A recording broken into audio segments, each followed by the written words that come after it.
All right, we'll call this meeting to order. And we'll start with roll call. Commissioner Brown? Here. Commissioner Elson? Let's see if she's on the attendee side. Not yet. Commissioner Miles? Commissioner Phipps? Oh, there's Commissioner. She's here, but muted. Thank you. Here. Commissioner Ravazio? Here. Commissioner McPherson? Here. And Vice Chair Janowski? Here. And Chair Blomgren? Here. Thank you. Okay, thanks everyone. Happy New Year. Great to see everybody. So item number 2 on our agenda is open time for public comment. This is for any comments or issues that are not on the agenda. And I did get a message that Dana Swisher, who is an attendee as a guest, may have an item to share in that vein. Let me put her on. Is that true, Ms. Swisher? Would you like to present? Sure. Do you Can you need hear an me? introduction, or would you like to introduce yourself? I can introduce myself. Okay. I'm used to Zoom, so this is different for me. So anyway, I'm Dana Swisher. I'm a teacher at Neil Cummins Elementary. I happen to know Miss Janowski, as I taught her son. And I know a few people. I know Kat. Anyway, I am a teacher at Neil Cummins. I'm also the garden coordinator, teacher liaison for the school. And one of our garden goals is, our goals for the garden is to educate students about healthy ecosystems. So along with growing fruits and vegetables, we are increasing the amount of natives and pollinator-friendly plants that we're growing in the garden. And then I recently read an article in the Marin magazine, and I've been learning more about, many pollinators, but the monarch butterfly was highlighted, and they called out Corte Madera and a few other communities as being essential areas that can support these butterflies that are in steep decline by planting nectar gardens and also native milkweed. And Corte Madera is in a unique position to grow native milkweed because it's not too close to the coast. It's just in the right position for the butterflies. And so my proposal is that the town and the school community work together to restore this current area that's between the chain link fence of our garden and the path that's in between the garden and the lagoon. There's a big patch there that's basically fennel and European grasses and things like that that grow up that you guys just have to chop down all the time. So our proposal is that we restore that to native habitat, which will actually decrease the amount of maintenance that you'll have to do on it and also provide essential habitat and nutrients for our beautiful butterflies and other wildlife. So that's about it, I think. Thank you very much. And in your email to the town, I think we talked about that we would have to talk to Public Works about that, but that sounds like a fantastic idea. Yeah, and I know that we have a 5th grade leadership, which is eager to have projects that have an impact. And so that'd be nice to have student leaders involved as well. Great, thank you. All right, thank you for having me. Thank Dana, you. thank you so much. That's a great idea. Definitely. Really Thanks, Dana. appreciate you bringing that to us. Okay, thank you. Bye. And Rebecca, Commissioner Elson is here, so you can mark her present as well. Yes, thank you. And I see another hand raised, Mary Kaiser. Let me turn you on there. Yeah, let me go. There you go, Mary. I think we can hear you. Hi, thank you for having me, and thank you for all of you that serve our community. I don't have so much a question as just a comment. is in looking at the agenda, it's amazing how much work is being done, and it's incredible. So thank you. One of the sections with the agreements, it looks like there's been a good effort to try and go through agreements and making sure they're at a place that they should be in the current environment that we're in. So thank you for hopefully getting fair and arm's length agreements in for the town, especially as you have an eye towards the revenue for our town. I've been a resident for 15 years, and this is by far the most active that I've personally experienced. And I think it's great. And I couldn't applaud you more for getting collaboration with the school as well as Larkspur, so that if there is any misconduct going on, at least things are aligning so that you can do what's best for our town. So I just wanted to say thank you for putting that on the agenda, and I look forward to reading more. Okay, thank you. You're welcome.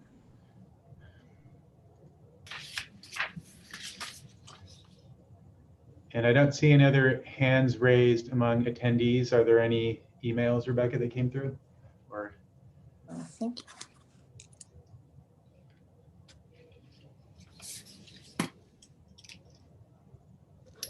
Rebecca, you're muted. Okay, I'm just checking the public comment email system real fast. I did receive one emailed public comment. I'm not sure. I need to look and see if there's a spot on the agenda for it. It's around about dogs in town park. So I'll save it to read after the presentation item on that subject, or maybe the commenter is also on the call as an attendee. So he may want to comment himself, but I do have an email to read possibly. okay, yeah, you're right. That is on the agenda for an update, so we can do it then. All right, and if there's no other comments, we'll move on to agenda item number 3, which is presentations. We have 2 presentations. The first one, 3A, is Senior Engagement 2020-2021 by Perry, and I think she's on right now. Take it away. Great, thanks. Rebecca, if you're able to open the slideshow now, that'd be great. And if not, I can.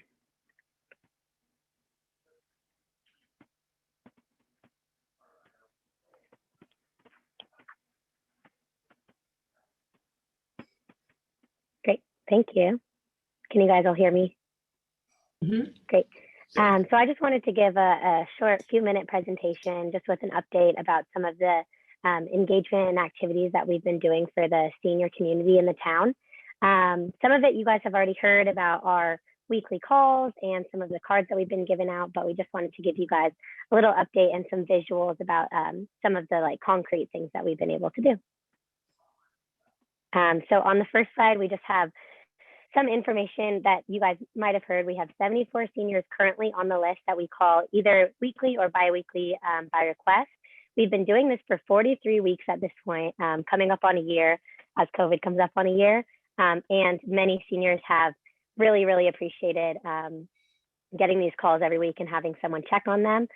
We also send additional cards for birthdays. If someone mentions, there's an example up there with Pauline Engelman, who I'm sure many of you know. And we made sure to send her a birthday card for her 112th birthday, which was a big deal.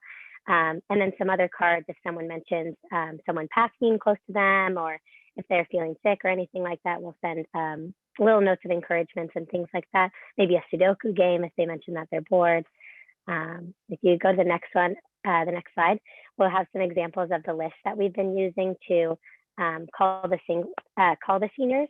So on the left side, that's one of the first lists that we were using. You can see it goes down to, I think it's like 335 or something. That's how many we were calling right in the beginning. And we also called that list again in December to check in for the holidays and see if anybody wanted to be re-added to the weekly list, which some did. And then the middle one, there's a bunch of columns, kind of purple and white, where we mark every week if we were able to speak with them, if it was a voicemail, if the phone line was being disconnected, so we can follow up with a different phone number. And that's been a really nice way to kind of keep up and see if people have been answering and if they're enjoying the calls. And then in the green column, we just have some information if they mention other things going on in their life, whether they're gardening or cooking, or have a grandson coming soon, so that we can kind of like continue to build those relationships with the people and remember what we're chatting about each week. And then in the next one, we have some examples of the greeting cards that we've given out. Recently, we got some more personalized stationery that says from your friends at Corte Madera Parks and Rec, with all of our names on there, so that, you know, it feels a little bit more tangible who's calling, since I personally haven't met many of the seniors at all, even though I hear their voices every week. So this is kind of a nice way to get to know them a little bit better while not in person. And then on the next one, we just have some examples of the positive feedback we've gotten back from the seniors. Some have asked to be taken off the list, but many have really complimented us for calling so often. I started with the Parks Department in August, and they'd already been doing these calls for many months. And so I think the seniors really feel like even as the staff is changing, they're still really a priority for us. One of the seniors even brought our department donuts, which was so sweet. And then another example that I had was a voicemail message we received probably a few months ago. It was a senior that had not answered for probably 10 or 12 weeks. And I started to say on the voicemail, you know, if we're calling too often, let us know. You know, we don't want to be too annoying if they're not answering the phone. And so he gave a call back and said, hi, you know, you've been calling me every week. I'm doing okay. And I was listening to the voicemail thinking, okay, you know, he'll want to be taken off the list. And he said, thank you so much for calling every week. It's so nice to know that someone cares and someone's checking in. And even though I'm not answering, I really appreciate listening to the messages each week. So that's been really nice to know that people are hearing the messages that we're leaving. And then the next slide, we have some info about what we're going to do coming up. So this is really exciting that we can begin this. We will be continuing the calls every week or bi-weekly. And one of the suggestions that a few different seniors gave was to have a book and puzzle exchange. The city of Novato has been doing this for a few months, and it's had a lot of positive feedback. And we've already collected quite a few books and puzzles. We probably won't be opening the actual exchange, which will hopefully be Thursday afternoon, since that was senior day at the community center, until late March or later, depending on how the COVID spike is doing. But it's a really nice idea to have seniors come by and pick up a new puzzle or drop off an old one that they've done maybe 10 times in the last year. So we're really excited about opening that up. And I hope I actually get to meet some of them in person if they come by. So that'll be really nice. And I think, yeah, that's the end. So if you guys have any questions, you can ask, but that's just a little update of what our department's been doing. I love this. I'm so proud of you guys and what this means and the reflection it has on our community. I wish my parents lived in Corte Madera. I mean, it's just really wonderful. Thank you. I feel the same way. Perry, I want to let you know, I spend a lot of time with Pauline because she's across the street and I've lived in this house for 10 years. And she always tells me, well, Perry called. And it's so, I mean, she really enjoys and appreciates it. And I will bring her to visit you. You know, if you haven't gotten to meet her yet, she's very spunky, very sweet. And I'll bring her to the rec center. Oh, that's great. Thank you. As soon as it's safe to do it. It's a great program. Thank you guys so much for doing that.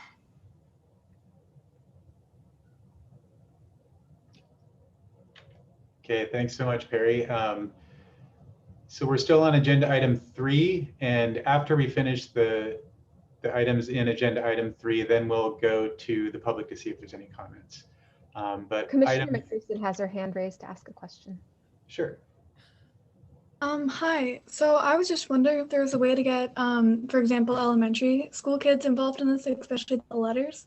I remember doing it third grader with the kids' ages, and I thought it was really cool to connect with someone who was a senior and like to hear their story. And especially during COVID, I think it would be really cool to have kids like bond and send letters to each other. I was just wondering if that was possible.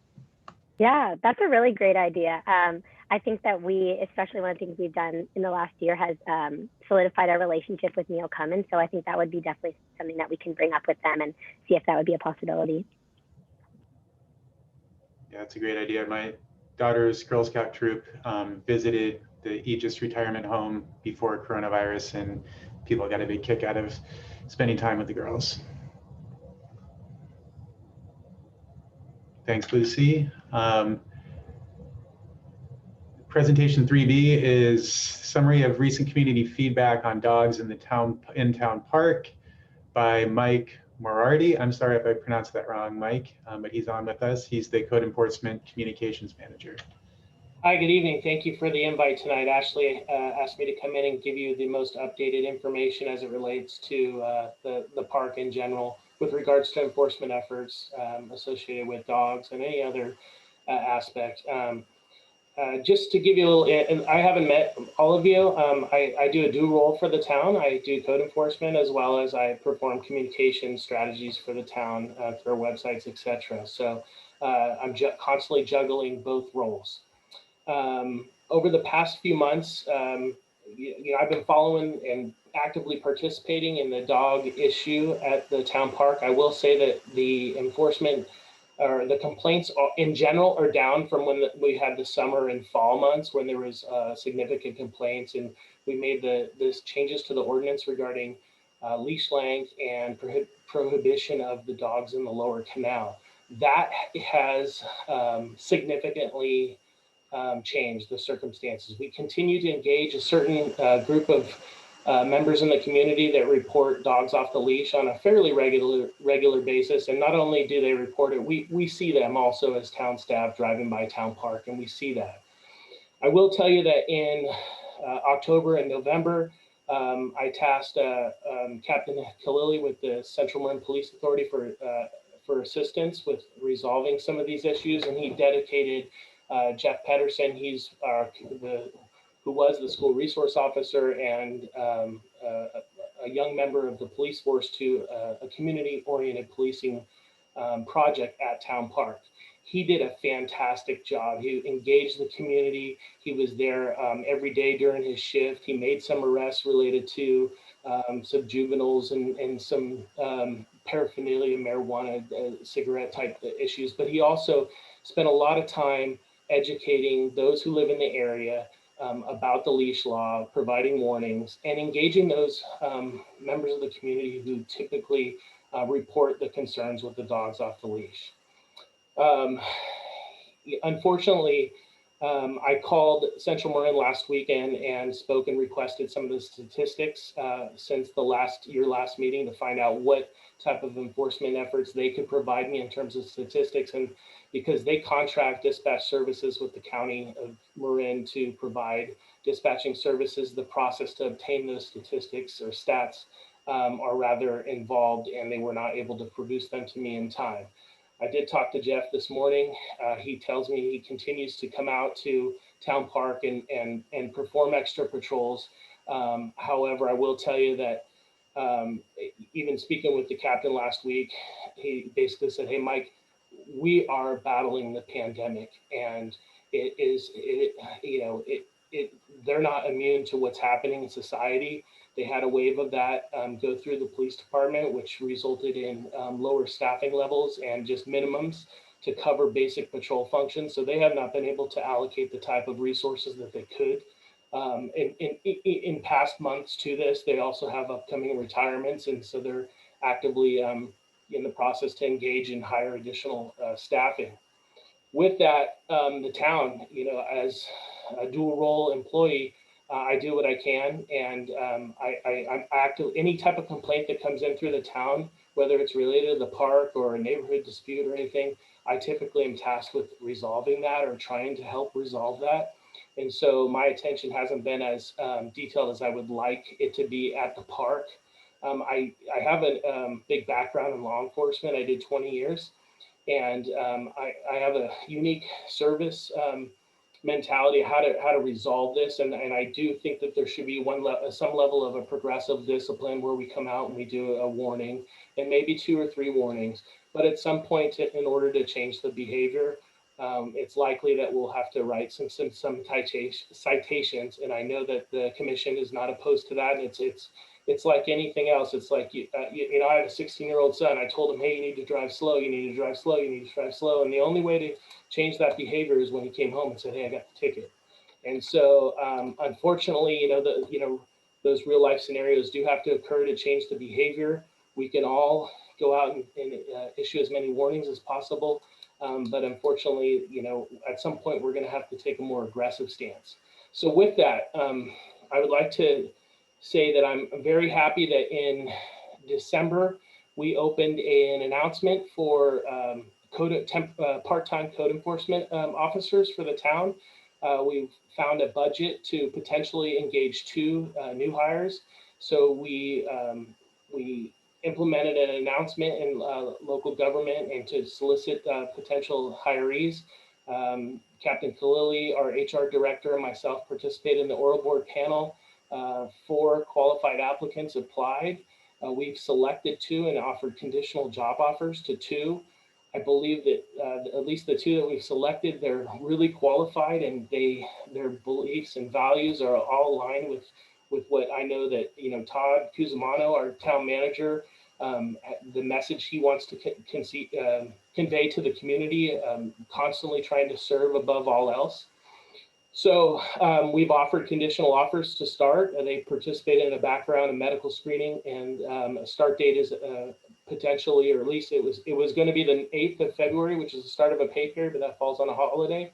So February 22nd is the target date at this point. Unfortunately, since the conditional job offers have been offered, one of the candidates is becoming hesitant, and I don't know if it's, you know, has an alternative job on the line, but we will, you know, it's just a constant juggling and a fluid situation, you know, the 2020, you know, provided to us, and now into 2021.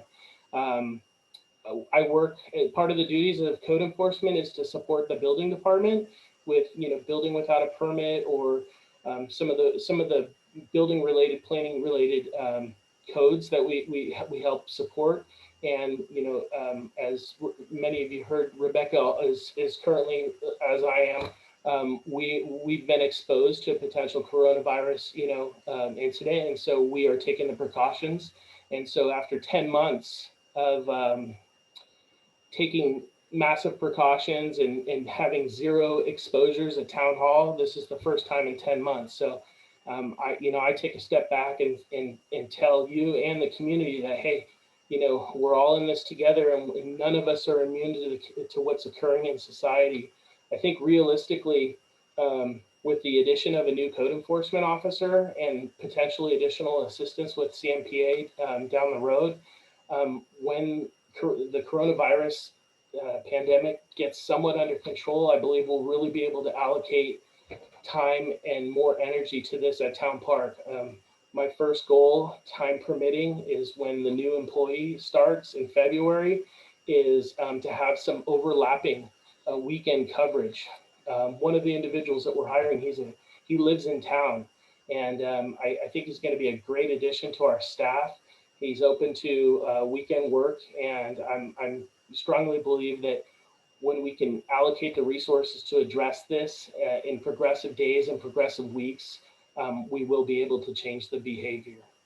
And so I'm excited about the new additions. I hope we can bring on that second person so we can have 7 days a week coverage for, you know, park, support for building, nuisance issues with noise.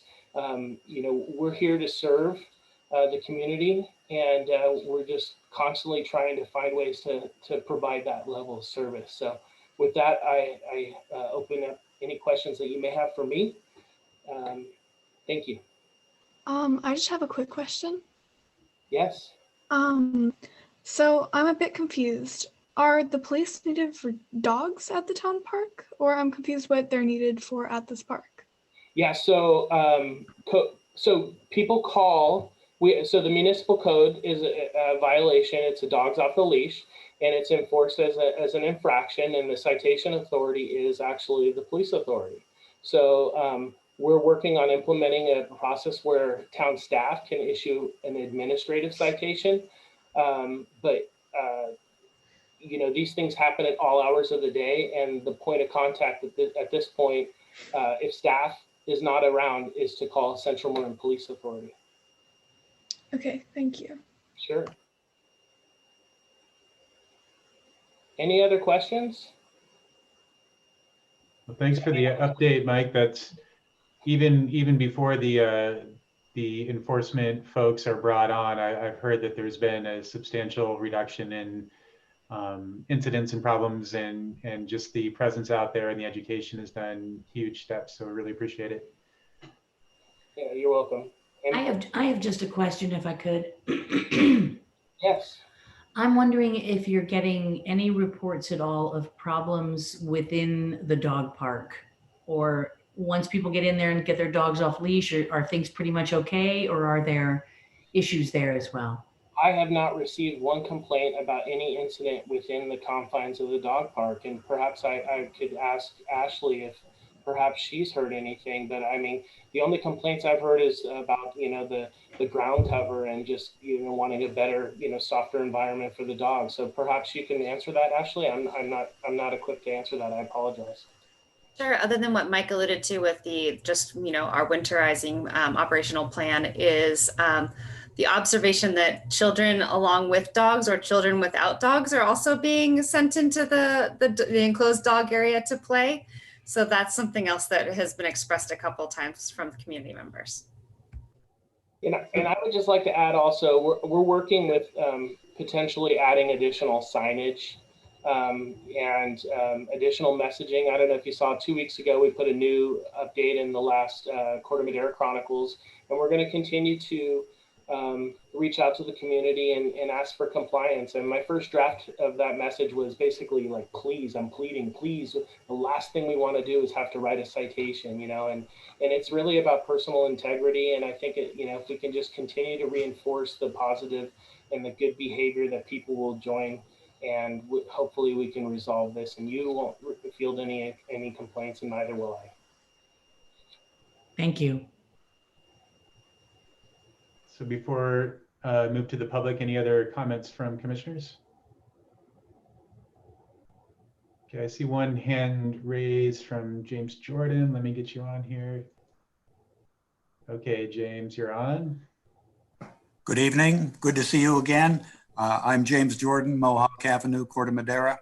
I think I last spoke to you probably during late summer last year, and I'll try to keep this brief. I submitted a half page of comments earlier today, and I think the situation has improved somewhat, but still routinely see dogs off leash in the town park. It varies by day, busier on the weekends and holidays, but it's a daily event. You wouldn't have to look far to find a dog off leash. I wondered if it was due to a lack of signs, so I took several bike rides around the park and concluded that there are almost enough signs. They're a little bit muted in their color, brown, but there are signs at most of the entrances. I didn't see one over by the parking lot by the post office. I think there should be a couple of signs along the low canal about dogs not entering the water there. And still at the dog park itself, there's not a permanent formal sign there. Those paper signs in plastic that are taped up, sometimes are there and sometimes they seem to fall off or somebody takes them or something. So I think those improvements could be made. And in my bike rides, some days like on the 1st of January, I was coming around over by the kids' playground, and there were a few people there with dogs off leash by the pond, and a couple of them were throwing balls for the dogs to retrieve. And they were standing right in front of the sign that says dogs must be on leash. And so then I went around the other way over by the basketball court by the school, and there were about 5 or 7 people at the end of the basketball court, they were paved area, and they were standing there talking, and they had a few dogs off leash, and 2 of them were throwing balls out onto the soccer field. And right in front of them was a sign saying dogs must be on leash. So I think a problem is that the culture is, or some dog owners feel that they just aren't going to follow the signs, and so the code. And so I think at some point you have to maybe issue some citations. When I look at the bail schedule for the town, it seems to say that the penalty for a dog off leash is $76, $15 fine, and some other administrative fee. And if that's correct, then that's not such a severe penalty. And so I think we're going to reach that point. And I avoid looking at the park because when I look over there, I often see a dog running off leash, but I can't avoid it completely because I know when a dog's off leash, because often the dogs chase the geese and suddenly there's a loud cacophony of noise. The geese come flying over. I look over and I see the dog chasing them. Several times I've seen people come like from the school with the dog on leash, and when they see the geese in the park, they take the dog off the leash, let the dog chase the geese around, put the dog back on the leash, and then walk over towards the dog park. And if you look in the code, it has this exception for geese in the park. I'm aware of the history of geese in the park and the problems with it. But the way that exception Yeah, is that worded, was timed to 3 minutes. somebody could conclude that we're inviting the dog owners to chase the geese in the park, but they can only do that with agreement from the town. Thank you for your time. I'd like to make a quick address regarding the permanent signage at the dog park. Mr. Jordan, we are waiting for an approved park template sign, and then we will have the permanent signs installed. Thank you.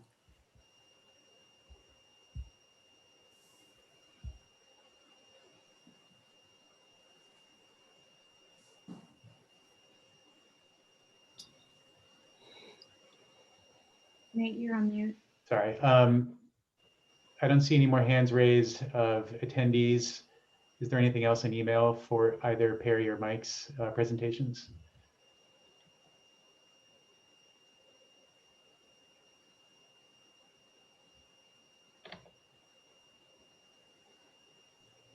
No, we did not receive any additional emails. Okay, thank you. Thanks to Perry and Mike. Those are great updates. Appreciate it. We're on to agenda item number 4, which is the consent calendar. This is for the approval of the draft minutes of the December 7th, 2020 commission meeting. Has everyone had a chance to read those, and is there a motion to approve those minutes? I make a motion to approve. I'll second.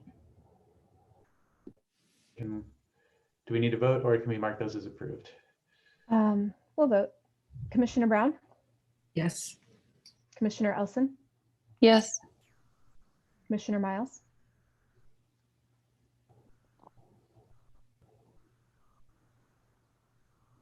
I think you were muted, Commissioner Miles. Was that a yes? Okay. Commissioner Phipps? I was not present. Commissioner Ravazio? Yes. Commissioner McPherson? I wasn't here either. Vice Chair Janeski? Yes. Chair Blomgren? Yes. Okay, thank you. Moving on to agenda item number 5, business items. There are 2. Item 5A is discussion and possible action to set the commission meeting calendar for 2021. Yes, I wanted to bring this to the commission's attention at the beginning of the year so that we can plan all of our meetings accordingly rather than having last minute changes, so that we can all make our schedule.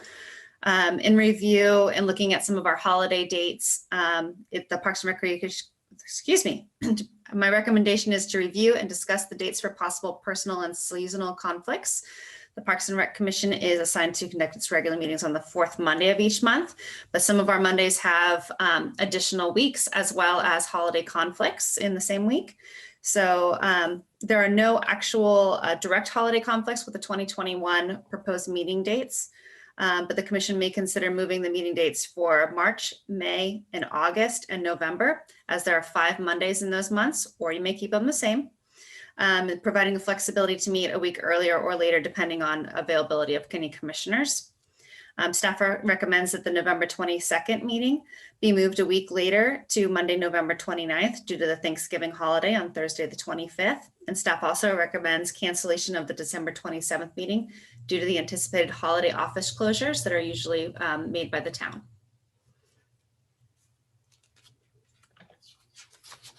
Okay, thank you for that. And I'm looking at the calendar in the Zoom meeting that Rebecca sent out. It has all the dates on it. Maybe just taking the last 2 items you mentioned, November and December, you suggested canceling the December 27th and moving the November 22nd to the following Monday after Thanksgiving. Without necessarily voting right now, does that sound like something that we're supportive of? I thought that made a lot of sense. Yeah, I would agree with that. Okay, any objections to changing those? All right, I think that's all a good idea. And the other ones were merely because there were 5 Mondays in the month? Correct. All all of them fall on kind of the March 20, or rather the 22nd to the 28th, somewhere in there. So they're all a similar part of the month. I personally don't see a reason to change any of those because there's 5 Mondays, but if anyone else has any of those that we think should be adjusted or canceled, go ahead and bring that up. I think in the past we canceled one in the late summer, right? When there was less going on and there was more likely to be people out. So that's one other possible consideration.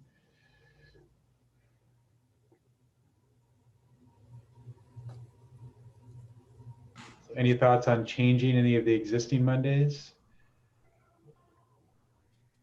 Nobody has any plans anymore. We're all not doing anything. So we're all here all the time. Yeah. Someday that won't be the case. Right. Okay, well, I would suggest then moving the November 22nd meeting to November 29th, the following Monday, canceling the December 27th meeting, and leaving the rest in place. We may revisit maybe in a couple months, and if we decide that there's perhaps one in the late summer we don't need, we could cancel it. But for now, leave those in place. That sound acceptable? Okay. Just one thought on the 29th, looking at my calendar, looks to be the 29th of November appears to be Hanukkah. I don't know if we want to adjust for that holiday as well. I mean, my Google calendar is wrong. And so that's the 22nd is the Monday before Thanksgiving, right? Yeah. Yeah. Maybe we can do what we did last year, which is skip November and have an early December meeting and just bridge between those 2 months to get us to January. Yeah, that is what we did this past year, and that worked pretty well. Does that sound like an option as well? Yes. So if we were to do that, cancel November 22nd and push We the could do December December 27th. 6th. I would say as early in December as possible. Mm-hmm. So December 6th is the first Monday in December. Does that sound acceptable? Yep. Okay. No vehemently shaking heads that I see, so. Okay, so then let's cancel the November 22nd meeting and reschedule December 27th to December 6th. Do we need to vote on that?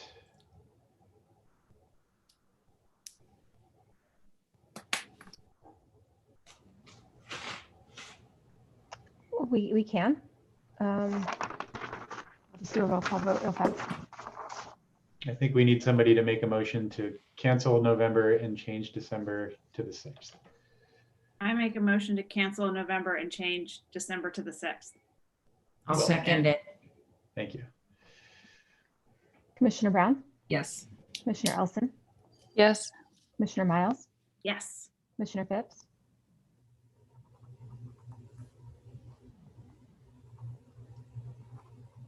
Commissioner Phipps, yes. I think we didn't hear you. Oh, you didn't? Commissioner, There we go. Commissioner Ravazio, Yes. Commissioner McPherson, Yes. Vice Chair Janowski, Yes. Chair Blunkman. Yes.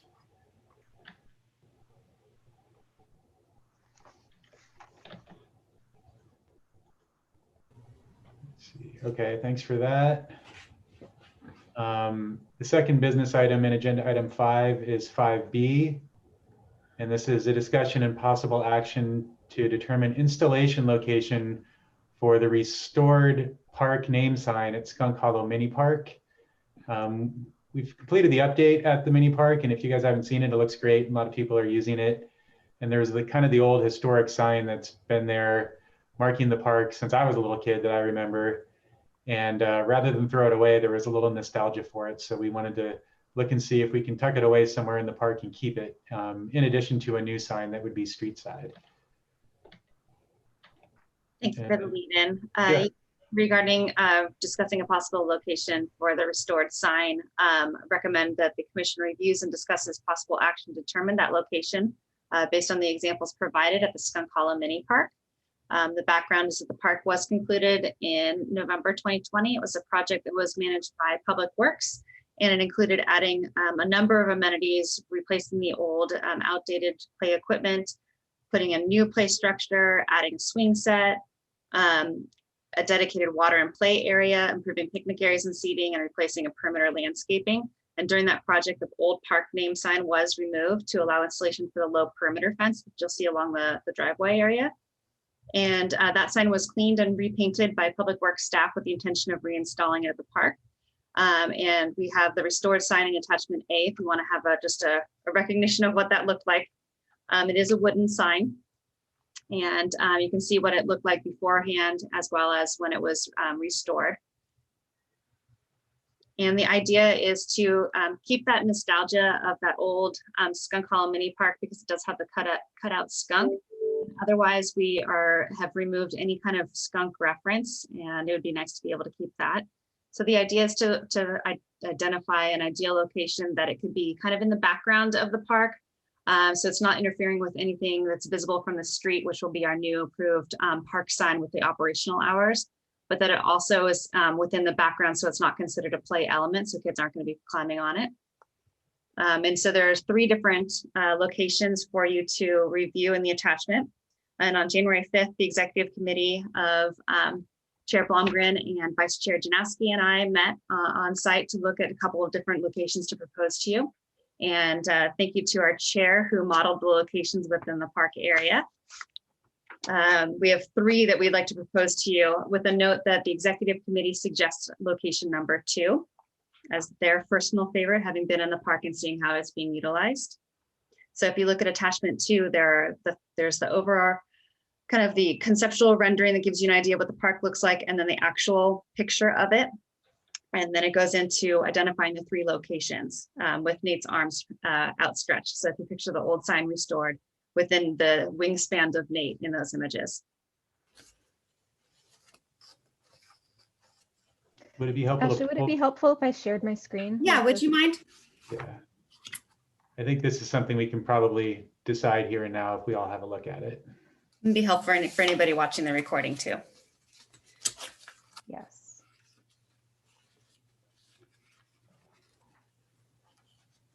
Just a moment. Okay.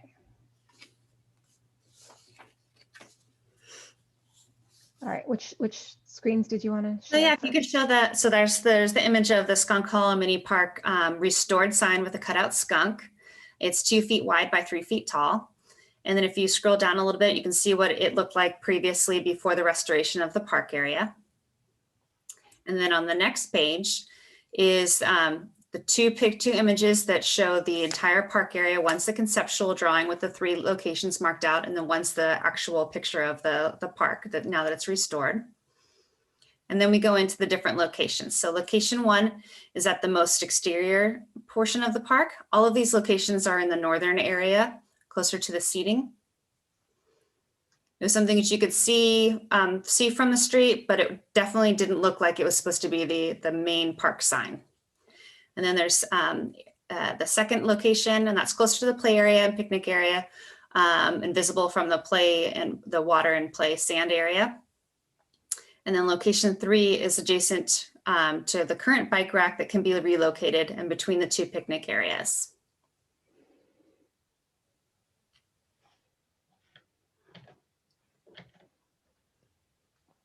Okay. Thank you.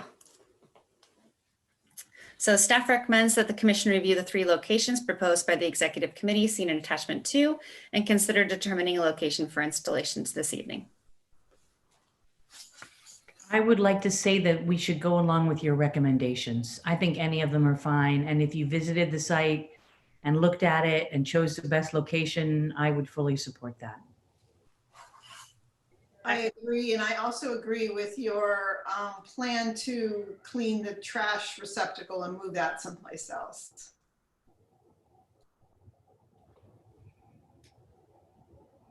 So I went to the park today. My dad and I drove over there. And I personally actually think we should go for number 3 because both 1 and 2 are so pushed back that it could like look like it's someone else's backyard, just from my point of view. And I think number 3 is kind of a perfect spot where kids wouldn't play, but it's still like visible. And also kind of just like a COVID remark or little fact is 26 people were there. So it's definitely a very popular park, and I think the sign would help.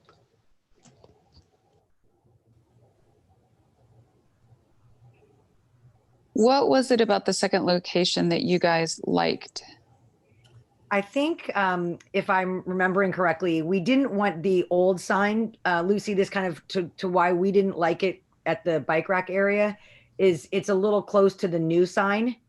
Nate, am I right about that? I mean, I think Yeah. we were hoping to kind of separate the two, give it a little bit of. We wanted to tuck it away a little bit just so it wouldn't draw any attention. We almost kind of wanted to hide it for some kids to find it or something like that.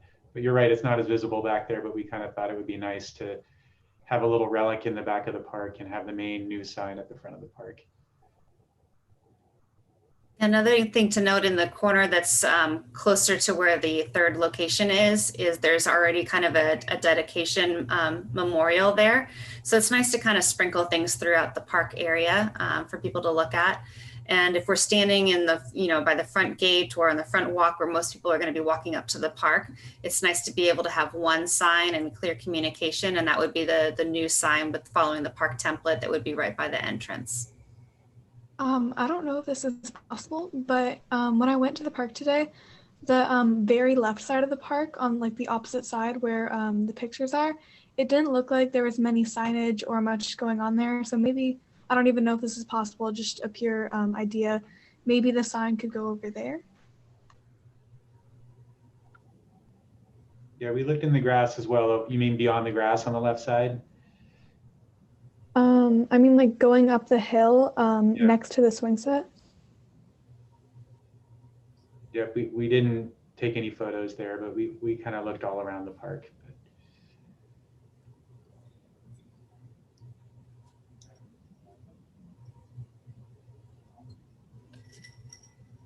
Not to overcomplicate this, because I didn't go and visit today, but is there signage on the walking path entrance to the park that comes from? The new park sign has not been installed because we were waiting for the town council's approval of the park template sign at their last meeting. So the new sign will be most likely be put in and installed to the left of the walking. At the walking entrance. Mm-hmm. So that you can see it as you're coming into the street. Is that kind of how the previous sign was installed? People are used to looking to the left of when you walk in.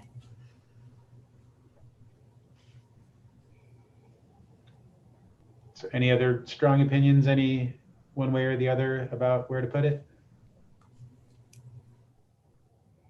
I would agree with your recommendation on the second location. I think you have a good idea of the spacing of the park and how it's used. And I think to not have it be the main signage, but just kind of like a nod to the park's history is a good idea.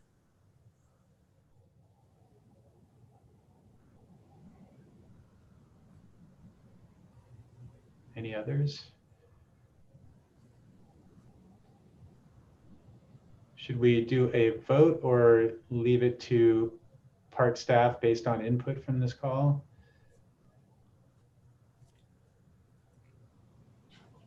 I'll move that we leave it to park staff to decide the best location for the sign. I'll second that.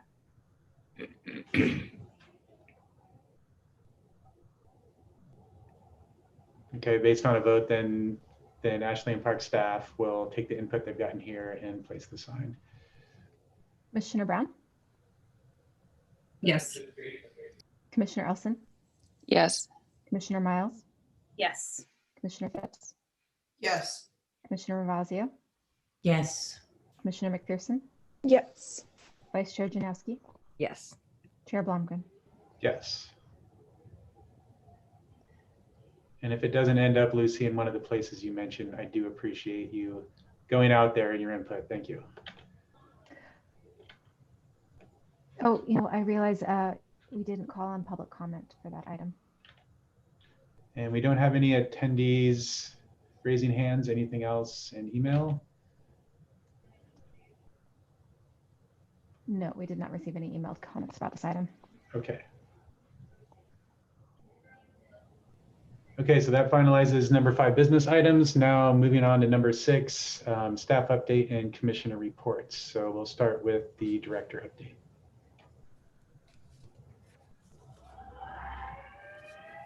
Yes, thank you.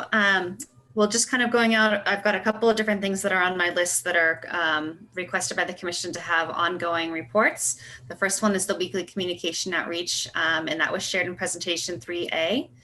And then as well as the introduction of puzzle and book exchange program for seniors. An update for Corte Madera Day Camp, which is the school support and childcare services that we're providing on campus at Neil Cummins Elementary School. We can accommodate up to 4 cohorts now. And we're staying connected with the school with weekly meetings, as well as county health to provide staff with vaccine opportunities. So that's one of my biggest priorities for that staff now. Most of the vaccines have been given out to many of our child care providers within Marin County, as well as our educators. So we are trying to get us on that list as well as a priority, because we are providing support on school campuses. So we want to maintain consistency. Another update as of today is that with the released stay-at-home order regionally, the travel restrictions for students at Neil Cummins has been released, which we're trying to mirror our policies with the school to provide support in the easiest form of communication.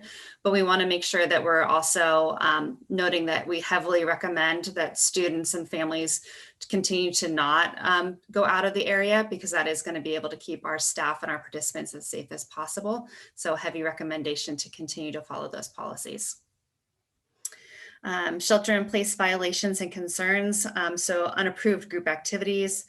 We're still hoping that our community members can be our eyes and ears out on the field, especially in hours that we're not supervising the park area. So evenings and weekends, when groups tend to take advantage of getting out there and doing unapproved activities like soccer games, especially our adult groups, they're very active. That also includes use of the basketball courts. We've been continuing to tie up our basketball nets, and that is because of the behavior that we've had on our courts. Basketball is approved for families. And unfortunately, we can't make those available because we've had large groups of young adult males out there violating the orders. So that is why, if you get any public comments about that, why we continue to try to tie up those nets, unfortunately. So until behaviors change, we can't make those available to the families that are following the rules from the county and the state.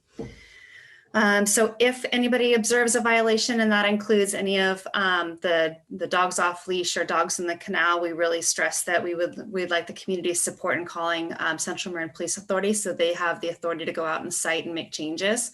Because as referenced in Mike's presentation in 3B, that if we don't go out there and cite, then we're not going to be able to change the behavior patterns. So again, call CMPA at 927-5150, please. It'll really, really help us. Dogs in Town Park, recent community feedback was shared during presentation 3B by Mike Moriarty. Let's see, digital activity guide. The next one we're going to produce should be out in February, and that'll cover March through May. We're taking a very conservative approach in doing digital activity guides. So we have the flexibility up until the last minute to share classes, events, and programs that are coming up. Aaron Duggan, who is working on our youth activities and our enrichment programs, has a number of classes that will be slated to begin in March. That'll be in-person outdoors, as well as some virtual options. And then she has a whole fleet of backup classes that, if we're able to operate indoors, those can be a second tier of outdoor offerings. So we are ready to jump in and program when given the opportunity safely. Also in that activity guide will be information regarding the California Watercolor Association show, and I will talk about that a little bit later. But hopefully that'll bring art into our community and get people excited about meeting safely in person as well. Update on proposed template for the park signage. At the January 19th council meeting, we did get approval. We stayed on consent for that. So now we can go ahead at staff direction to install some park name signs. So locations that don't currently have the park name signs is the Skunk Hollow Mini Park, the Cove Park, and Town Park. So now we can start making some action and implementing some signage with that. Okay, to the California Watercolor exhibition in March. Perry and I are working to coordinate a virtual show. So it's with the California Watercolor Association.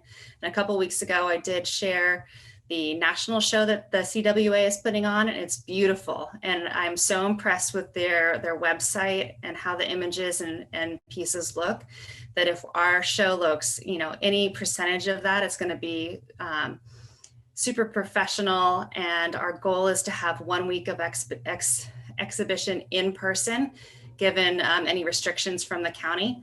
So hopefully the third week in March, we'll actually have in-person viewing. And one thing to note on the exhibition is that essentially the exhibit coordinators, which is the California Watercolor Association, does all the work. And we manage all of the sales.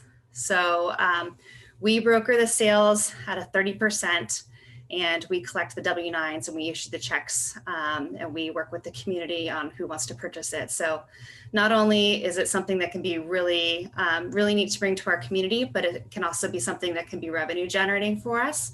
And hopefully we're going to be able to have it in person, and this will just be able to launch the community center as a location to see amazing art that's done locally. National Fitness Campaign Grant. I shared last week with the commission an image, a couple of examples through National Fitness Campaign for the fitness courts. And they're the closest one to us is in San Francisco in the Marina area near the Safeway. And it's got the blue and white standard wrapping is what they call on it. The fitness courts can be done independently, so anybody walking by, and that would be more like the traditional parkour courses that were the wood and metal that we might have all grown up with at different random corners of school grounds and along paths. And this is the revitalized 21st century version of it. So there's electronics with it. There are group-led classes that can be done. There's also challenge applications on your smartphones. So there's infinite opportunities for not only providing fitness activities, but also making it available to people on a couple different platforms. And the idea that we have with this is that I applied for 2 grants, and we actually received 2 grants. We're the only agency that requested 2 grants. We were eager, and we were approved. So the goal is to have 1 installation on the west side and 1 installation on the east side. As we're developing the master plan, we're identifying areas to provide more equality of amenities for recreation and fitness and wellness in our community. So we have worked with them to identify sites based on traffic plans and traffic patterns. They've got a whole system of how they evaluate a community. And they really loved how we applied for it, all of the efforts that we're making to keep our community well. And we'll be moving forward with that. And we're looking for more assistance. So we did send out to the commission. Commissioner Brown assisted by putting a plea for a little bit more help, because the grants are $25,000. So we have 2 of those, for 1 for each court. However, the installation is about $130,000. So we will need a lot of effort reaching out to the community, not only to confirm a location is right, but if we're going to be reaching out to any partnerships for funding. And then 2021 department goals. So our January through March priorities I've outlined. I think it's easier to kind of break it up into a couple months at a time, because as you saw from the meeting and presentation last December, is that we have a lot we want to do, and we will do a lot. We will accomplish a lot for you and with you. So if we break it down, it'll be a little bit easier to share our successes and our milestones. So communication, our social media marketing newsletters and digital activity guide, our websites. Everything is a team effort. We're really diving into all the portions of our website, because that's something that we've heard a lot in the community, which I'm sure will come up during the master plan outreach as well, is that it's hard to find information, or there's barriers to communication. So we're really trying to make it as easy as possible to have efficient communication with our community, as well as making sure that they know where our events, our programs, and our classes are. RecPro, which is our registration software system. Right now there's currently a blank screen. So if you go to our online registration, it kind of goes to a blank screen. You're wondering whether you got directed the right way. Well, we realized that we have the full control of customizing that page. So it'll be mirrored and look a lot like our town website, and you'll really know where you are, and we can highlight classes and links. And I think that'll be a huge improvement to our customer experience. And then relationships, continue to strengthen the relationships with the school district, community groups, and Larkspur Recreation. And community programs and services. So those are our classes, our programs, our events, and our activities. And then planning our facility improvements. We're still taking advantage of the downtime in our closures to really make all the improvements that we possibly can. Programs, making sure that we're doing everything we can right now and develop a future childcare program that hopefully will be launched this next fall, assuming everything is okay and we're no longer providing school year support. Events, small events that can be done, well-produced, safe, that start to bring our community back into the community center. Activities, social media contests that are well done and thorough, and then our planning. So that's really important to our internal structure as well as to the products that we provide our community. It's our facility improvements, the master plan, preparation for resuming classes. So that's our dance studio, facility rentals, improving all of our collateral, our forms. A lot of things need to be updated. A lot of things need to be double checked to make sure that our liability is covered. Agreements, as was referenced in Mary Kaiser's public comment, working to develop written agreements for Twin Cities Little League, a soccer management, proposing to Larkspur Recreation that we combine more services so that we can offer to our joint community, and then having a plan for my maternity leave coverage. And then policies and procedures. We still have a memorial program that needs to be relaunched. That's the memorial bench, tree, and plaque policy, as well as an official scholarship program. So we're very transparent in how we receive funds, as well as how we administer funds for different programs, classes, things of that nature. It's a lot to share. Are there any questions of the commission? Thank you, Director Howe. One question, you mentioned you're looking for the fitness courts at an east and west location. Did you mean east and west of 101 or the east and west sides of Town Park? East and west of 101. Okay. Any other questions or comments? I just like to underscore there's so much going on, and this national fitness campaign is a really great immediate opportunity for us to add some amenities to the town and give people an opportunity to get outdoors and enjoy fitness activities. We won't get them done in time. Hopefully for COVID, we'll be over that, but really would like to encourage one or two commissioners to get involved. There's a lot of work that needs to be done on both the fundraising side, but also just logistics management. It's far more than Ashley and her team can handle on their own. And I've been involved in some of the calls to date. The NFC is going to provide us with a lot of help and structure for our process, but we really have to lean into this if we're going to make it happen. And the grants are for this year, so we don't want to lose them. And I did offer to help out with that, Commissioner Brown. Great, thank you. Yeah, I think everybody's a little bit more open-minded about the idea of an outdoor gym. In this last year, like every gym's got an outdoor area now, and now all of a sudden people are just fine out there working out outside, so it's great. For the grant to be used, does all of the work have to be done this year, or do we just have to be to a certain point? That's a great question. We haven't gotten into the specific details, but my assumption is that we need to begin the process. Commissioner Brown, did you have a different perspective? That's my understanding too. I think we have to be able to demonstrate that we have made a lot of progress and that we have momentum and that we are going to complete the process, but I don't think we have to complete it in 2021. Particularly because the last call we had with the NFC, we talked about possibly staging this and doing the first one, which will likely be in Town Park first, because that's a little bit easier than finalizing the details around a second location. And just to share that the fitness courts are 38 by 38, which is typical half court of tennis. So just kind of give you an idea of spatial. Okay, any other comments or questions? And we'll save comments from the public until we, let's see, where were we? Till we finish with agenda item 6. If there's no more questions, thank you very much, Director Howe. Go ahead. Can I ask one more question, Nate? Yeah. So you mentioned a childcare program for the fall that's different than what is currently being offered. Yes, the proposal is to have an actual childcare and a preschool program that once we're no longer providing the essentially COVID support for distant learning, that we'll be able to have our own program that will mirror a lot of what was offered there before by Twin Cities, but be our own. And is there any talk of working with Larkspur on this? Because I know that it briefly been floated in the past, or is this really something that Corte Madera is going to move forward independently with? Corte Madera is going to be moving forward with it. Right now, Larkspur only has one recreation staff member. Okay.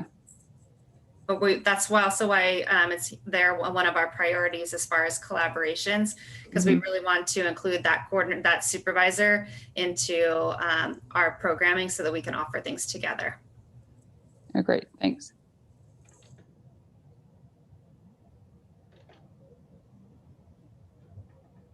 All right, thanks everyone. And moving on to agenda item 6, commissioner reports. The first one is my report from the recent January town council meeting. The two issues that pertain to us were actually already discussed. One was the approval of the uniform signage for Town Park that Director Howe mentioned, and the other was finalizing the record of notice of completion of the Skunk Hollow work.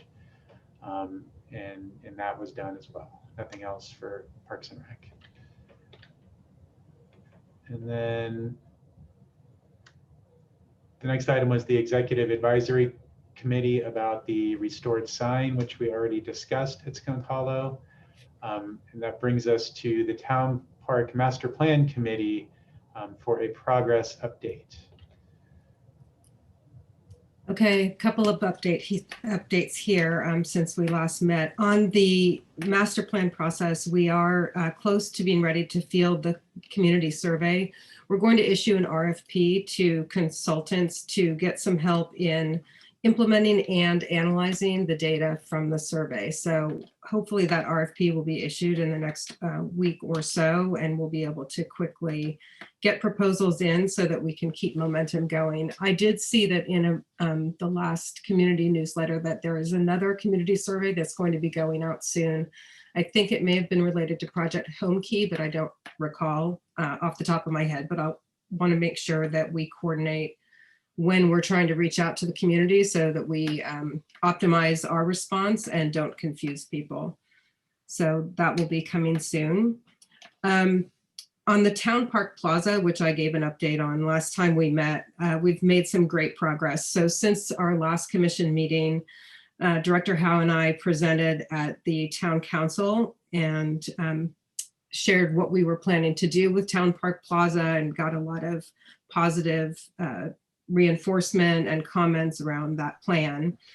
Subsequent to that, I presented at the Corte Madera Foundation to talk with them about the possibility of either providing us with a grant to support the work and or helping us with the fundraising, given their nonprofit status. So we feel very confident that they will provide us with the fundraising support, and they're also considering a possible grant for the renovations as well. And then thirdly, we have secured the funds to move ahead with the trellis shade structure. So we are going to be going ahead and placing the order for both the retractable awnings and the roller shades on the trellis as soon as we get a couple of details worked out with Public Works. So we'll get that work underway, and that will probably be 6 to 8 weeks out. So we will at least have that improvement ready to go before the really warm weather hits. And then finally, on the community center redesign, which we've talked about previously, the as-built drawings, which we have commissioned, have been completed now. And so we're going to be meeting with the architect tomorrow to go over those as-built designs and also review all of the parameters that we have for the design concepts that will follow from that work. So we'll keep you apprised of that, but that's probably another 4 to 6 weeks out before we'll have design concepts from the architect.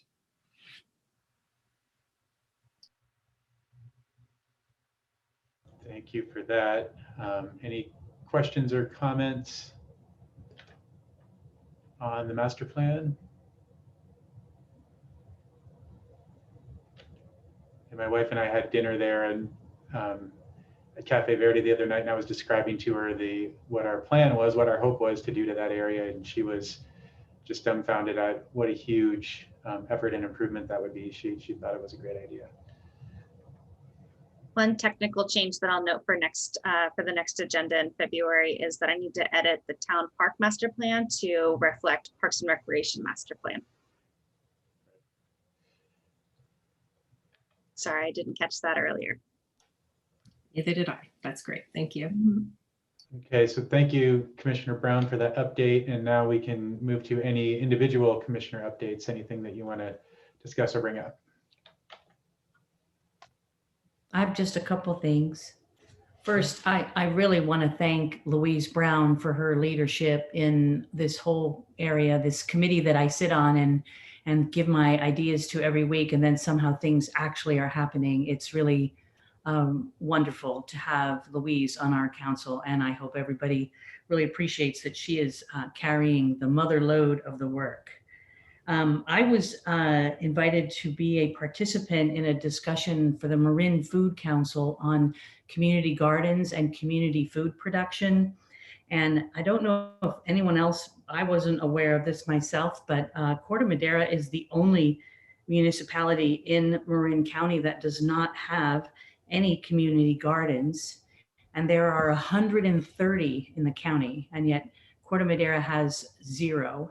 And there are a lot of people from outside of Corte Madera that would really like to see us get on board.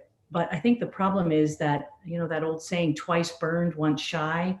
A lot of the master gardeners and people who would normally step up to make this happen in Corte Madera have done it before and invested many, many weeks and months of time. And then eventually, I think it was a different council, there was a different temperature at the time, and the plans were not accepted. So we are really in need of a good volunteer committee who's interested in not just community gardens, which don't seem that difficult to do, but really talking about community food production. I don't know if you saw, there was a plan done for the overcrossing at Tamalpais, and Skidmore, Owings and Merrill came up with the idea of putting community fruit orchards in that area near the highway. And so I think that we really need to take this initiative. And I know Parks and Recreation does not want to run this program, and I totally understand that. But if there's anyone who has any kind of bandwidth or people or anything to provide to this effort, so far I have one really strong volunteer, Tanya Koenig, who is working with Cove School to reinitiate their plans for a community garden there. And I understand the principal and the superintendent are supportive of the idea. So if you have anything or you hear anybody who's interested, please reach out to me. I'm feeling like, wow, this really should happen, but I have no idea how to make it happen since I'm not Louise Brown, and she's already got her plate full. So I don't want to ask her to come and do this one too. Another thing, a reminder, the Lions Club Crab Feast to Go is a community fundraiser, and they're doing great things. It's February 27th, if anybody wants to sign on. And another little ad hoc project I'm working on with Cafe Verde is to start some kind of open mic event, maybe a monthly thing for young musicians and spoken word performers. And if there are any young people who you think would make great MCs or people to sort of curate that, it would be really nice for me to get my hands on a couple of people like that. And then, you know, Tony Zaid actually at Cafe Verde is very interested in putting this on. So he would actually be doing it. I'm just kind of playing facilitator. So that's it.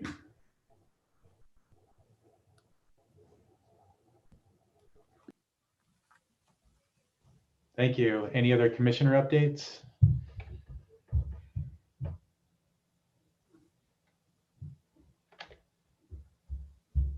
Okay, so that completes agenda item 6, staff updates and commissioner reports. I don't see any attendees with raised hands. Are there any comments or emails that we need to read into the record? Thank you, Chair Blomgren. No additional emails were received. Okay, so this brings us nearing the end to number 7, routine and other matters. 7A is the discussion of potential future agenda items. Is there anything that's not on our future agendas that anyone wants to put on a future agenda? Would it be helpful for the commission to get an overview of these fitness courts, the program, what it looks like, a little bit more detail? Yeah, do you think we could do that by next month? Yes, we can put together something. Yeah, we can share one of their presentations. They have a number of, excuse the phrase, but canned presentations.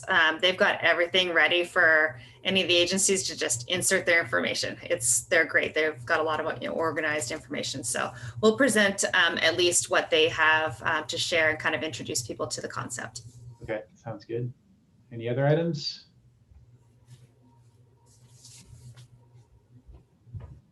I do like the idea of setting up some sort of pen pal between the seniors in the community and some of the classes at the elementary schools.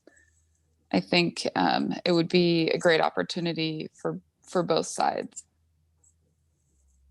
Yeah, Ms. Swisher dropped off, but I think it sounds like she'd be an ideal candidate to talk to since she's there in 2nd grade. My daughter is in her class, so I can reach out to her. Awesome. I have a standing meeting with their principal as well tomorrow, so I'll ask Patty if she has any suggestions. Thank you. Any other agenda items? One note that I'd like to share is that I have challenged my team in Parks and Rec to make presentations to the commission because I think it's extremely valuable to hear and meet and get to know each of our team members and what they're working on. So like Perry gave the presentation on the senior engagement, I have asked everyone to kind of take a turn. So hopefully we'll have at least one presentation for you. May it be short, but just something kind of a flash into what we're doing from the mouths of the people that are directly providing that service. Good idea.